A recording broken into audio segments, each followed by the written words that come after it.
Alors donc la semaine dernière, on a vu le chapitre Hachette, les autres bouleversements du XVIe siècle. On a vu comment est-ce qu'on quittait au XVIe siècle le Moyen Âge pour entrer dans l'époque moderne, comment finalement tout était bouleversé, transformé, comment les grandes découvertes changeaient tout cela. Et bien on va voir aujourd'hui qu'il y a encore d'autres bouleversements qui vont toucher la pensée, la religion, la manière même dont concevoir le monde.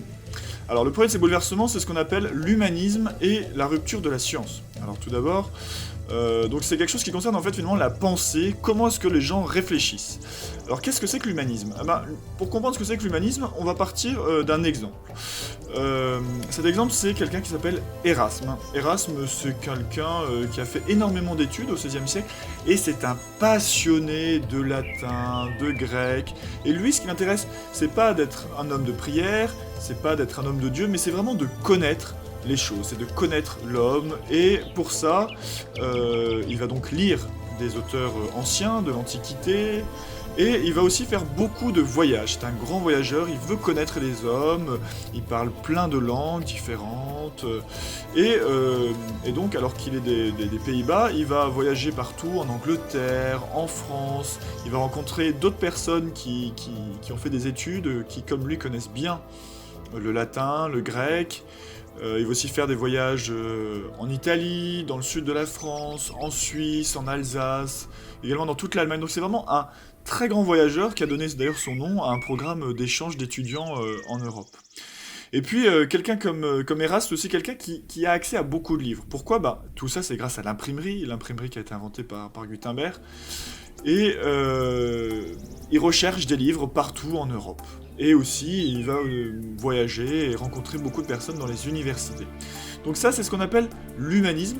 C'est en fait des personnes, des gens qui cherchent à mettre l'homme et le progrès au centre des préoccupations. Ce sont vraiment des personnes qui pensent que le demain sera meilleur qu'hier et qu'il faut avoir confiance dans l'homme et plus seulement s'intéresser à la question de la religion et de la foi.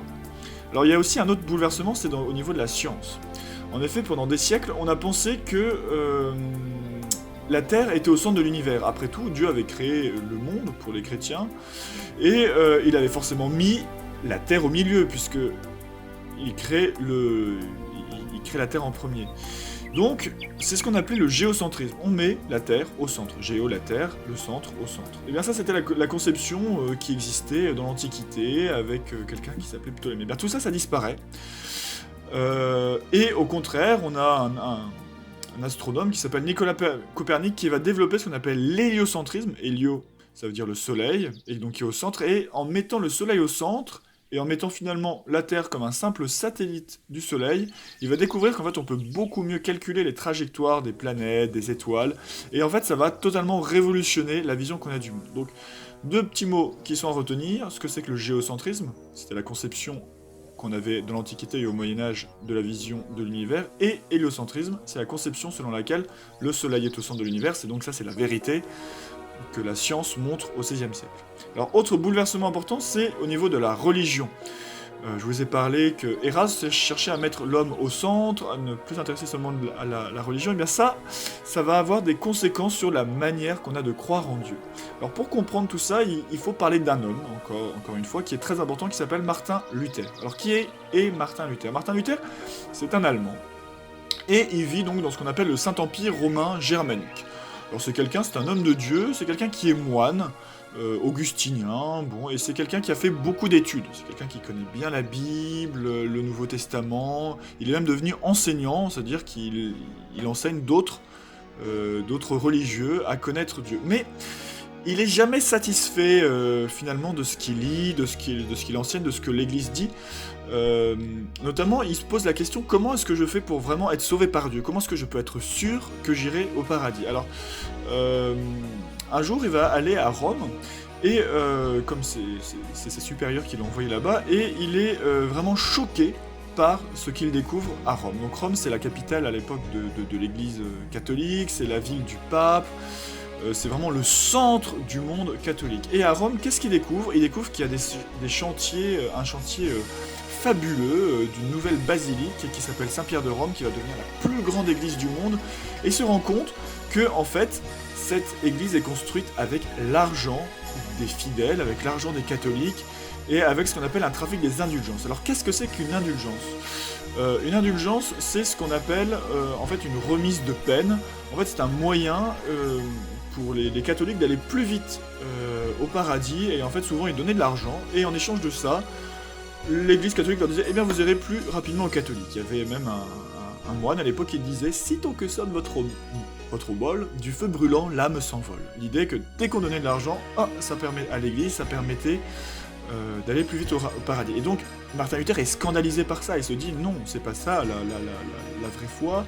Et donc, quand il revient en Allemagne, il va décider en fait donc de critiquer tout ça, et en 1517, à Wittenberg, là où il habite, il décide de placarder 95 thèses, donc c'est-à-dire c'est des 95 dénonciations. Il va dire je dénonce les indulgences, je dénonce le pouvoir du pape, je trouve que l'église catholique est dans l'erreur. Et donc il va notamment critiquer beaucoup les indulgences. Alors ça va faire beaucoup de bruit,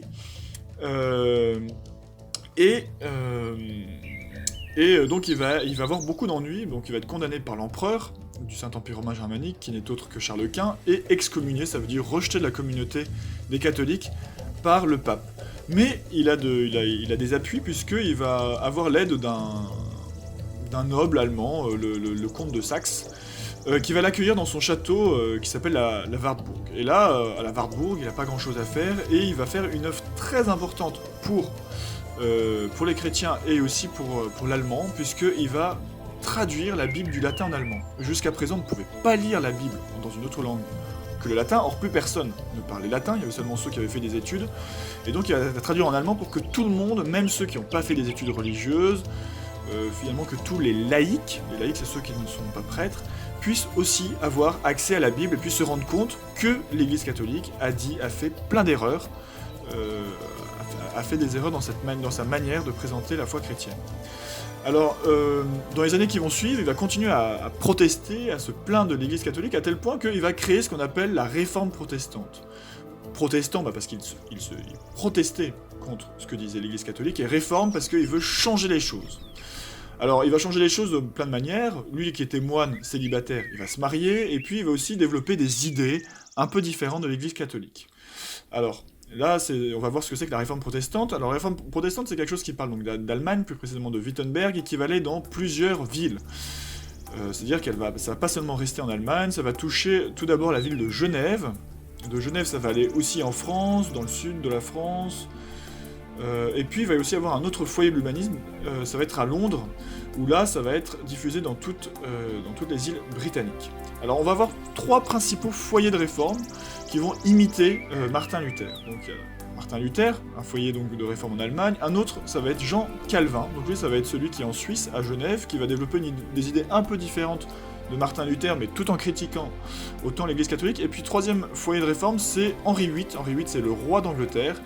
Et c'est surtout parce qu'il s'est disputé avec le pape, et il se dit, si c'est comme ça, je vais faire comme Martin Luther, je vais créer aussi ma propre église. Alors, qu'est-ce qui va changer dans la réforme protestante ? Vous savez que chez les catholiques, on avait des églises, des prêtres, qui étaient tous célibataires. Eh bien, on supprime les églises, on crée des temples. On supprime les prêtres, on a des pasteurs. Ces pasteurs, ils ne sont plus célibataires, mais ils sont mariés. On voit donc que l'église des protestants change beaucoup. Aussi, à l'époque, chez les catholiques, on avait des images. On avait la messe en latin, on avait 7 sacrements. Les sacrements, ce sont des étapes importantes dans la vie des croyants.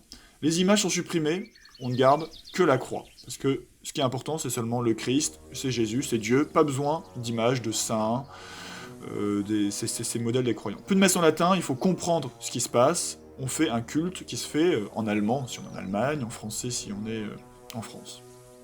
Ou en anglais, si on est en Angleterre. Plus 7 sacrements, mais plus que 2 sacrements, ceux dont il est vraiment question dans la Bible. Alors tout ça, ça va avoir aussi des conséquences, et ça va amener à diviser donc l'Europe au niveau de la religion, et à créer ce qu'on appelle les guerres de religion. Alors, on a vu en début d'année que les chrétiens étaient divisés entre catholiques et orthodoxes. Eh bien, maintenant, on va avoir une 3e famille de chrétiens qu'on appelle les protestants. Alors, on va voir où ils sont. Les catholiques, ils sont là, donc surtout en Europe de l'Ouest. Les orthodoxes étaient là, donc en Russie, en Grèce.